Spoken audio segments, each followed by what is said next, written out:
Hello guys, welcome to cool and creative education. आज हम करेंगे class 12th CBSE macro economics का chapter 1 के MCQs question, objective type question. ये पूछे जाते हैं मेनली, ठीक है। जो मैं आज आपको क्वेश्चन करवाऊंगी, थोड़े ही क्वेश्चन है, ठीक है, और इजी है। मैं समझाऊंगी, आपको इजी लगेंगे।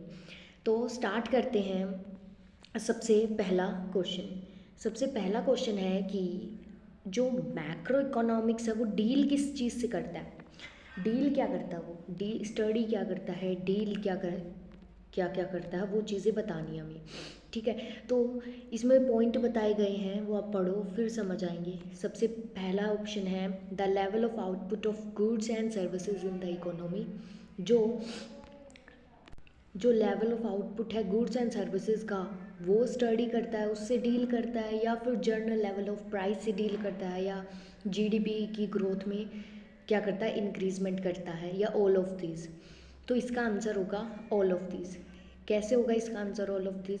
क्योंकि वो लेवल ऑफ आउटपुट जो होती है प्रोडक्शन में भी गुड्स एंड सर्विसेज की हेल्प करता है, जनरल प्राइस लेवल है इंक्रीज डिक्रीज, इसमें भी हेल्प करता है, और उससे क्या होता है जीडीपी की ग्रोथ में भी इंक्रीज डिक्रीज होती है, ठीक है। तो ये जो मैक्रो इकोनॉमिक्स है वो डील करता है इन तीनों चीज़ों से, ठीक है। तो all of this will be the correct answer, ठीक है।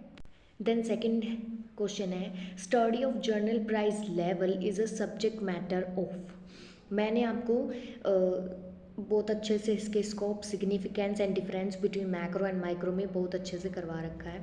तो ये बताना है कि ये किसके अंडर आता है, कौन स्टडी करता है जनरल प्राइस लेवल को, ठीक है। कौन से उसमें हम मतलब मैक्रो में पढ़ते हैं, माइक्रो में पढ़ते हैं, या इन दोनों में हम पढ़ते हैं। तो हम पढ़ते हैं मैक्रो में। मैक्रो में हम किस चीज़ के बारे में पढ़ते हैं, जनरल प्राइस लेवल के बारे में पढ़ते हैं, ठीक है। समझे आप? मैंने बताया था कि कैसे इसके जो स्कोप है उनमें मैंने अच्छे से बताया था कि study of general price level, price increase होता है, प्राइस डिक्रीज़ होता है, तो क्या क्या कंडीशंस आती हैं, ठीक है। इन्फ्लेक्शन डिफ्लेक्शन का गैप मैंने बताया था। तो ऐसे ही जनरल प्राइस लेवल को हम स्टडी करते हैं। देन थर्ड है इकोनॉमिक एजेंट्स इंक्लूड। जो इकोनॉमिक एजेंट है मैंने अच्छे से बताया है micro and macro.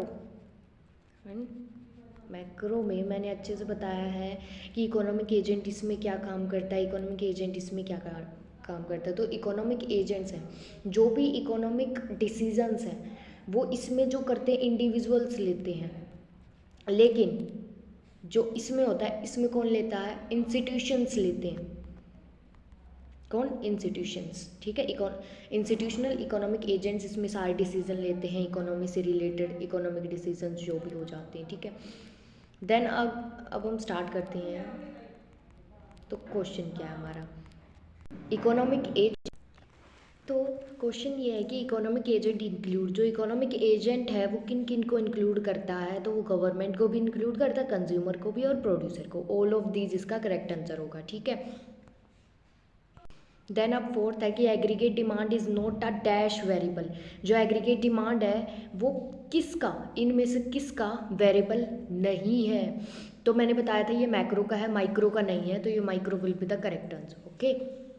Then next fifth question, dash is related to the economy as a whole. इनमें से कौन सा रिलेटेड है इकोनॉमी एज अ होल। मैंने बताया था जो माइक्रो होता है वो होता है स्मॉल लेवल पे, हम इकोनॉमी की जो मतलब इकोनॉमिक इश्यूज, इकोनॉमिक प्रॉब्लम जो हैं वो डील करते हैं। लेकिन मैक्रो में क्या होता है, हम क्या स्टडी करते हैं, वोल लेवल पे, पूरे बड़े लेवल पे, हम लार्ज लेवल पे स्टडी करते हैं। तो इसका B will be the correct answer. Sixth question है allocation of resources is the central issue in dash. मैंने बताया था सेंट्रल इशू जो माइक्रो होती है उसका सेंट्रल इशू होता है ओवरऑल, जो मतलब कि मैक्रो का होता है कि जो overall level of output and employment क्या है, ठीक है। और जो माइक्रो हो जाती है उसका होता है कि allocation of resource is the central issue in microeconomics. तो इसका a will be the correct answer, ठीक है। देन सेवंथ क्वेश्चन है from the viewpoint of the economy saving leads to dash in the aggregate demand. ये कह रहा है कि सेविंग क्या लीड करती है इन द एग्रीगेट डिमांड। अगर सेविंग कर रहे हैं हम, सेविंग हो रही है, अगर सेविंग बढ़ रही है हमारी, ठीक है। एक सेकेंड इसने कहा अगर हमारी जो सेविंग है अगर वो हम बढ़ा देते तो जो हमारी एग्रीगेट डिमांड है वो क्या हो जाएगी, कम हो जाएगी, होगी कि नहीं। अगर हम सेविंग ज़्यादा करेंगे तो जो हमारी एग्रीगेट डिमांड होगी वो क्या हो जाएंगी, कम हो जाएंगी। तो यही पूछा कि है कि अगर सेविंग क्या है बढ़ती है तो एग्रीगेट डिमांड क्या होगी, फॉल। तो इसका B will be the correct answer. Then ये लास्ट क्वेश्चन है 8th, determination of overall level of output is a central issue. देखो मैंने दो क्वेश्चन मैंने सेम दिए, एक तो एलोकेशन ऑफ रिसोर्सेज मैंने माइक्रो बता दिया, माइक्रो इकोनॉमिक्स का होता है, और ये होता है कि ओवरऑल लेवल ऑफ आउटपुट कितना हुआ, प्रोडक्शन कितना हुआ, वो डिटरमाइन करना, ये मैक्रो का होता है। तो macro economics is a correct answer. ठीक है, अगर आपको मेरी वीडियो अच्छी लगे please like share and subscribe my channel. अगर आप मेरे चैनल पे न्यू हो please subscribe my channel. Thank you and have a nice day guys.